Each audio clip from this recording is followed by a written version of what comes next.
umri si haderesu atillen babaqiya rizqi ballosi kanne ibada fiya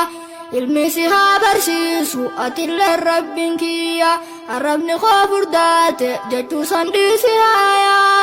hogga mamadi wajjiha soitu caya hogga salana soita enumatu sigaya yaro garati kofa kandi dukuni haya soba firratti disi baraddu babaqiya anafatis kofada gafata rabbin kiyya nabarsiisu kofa wa jannatan sentu caya atis yonif baratte gabbarte rabbi qiyya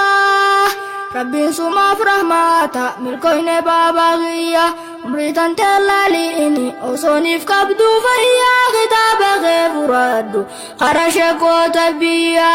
umri tante laliini osonif kabdu fayya kitaaba kee furadhu kara sheekota biyya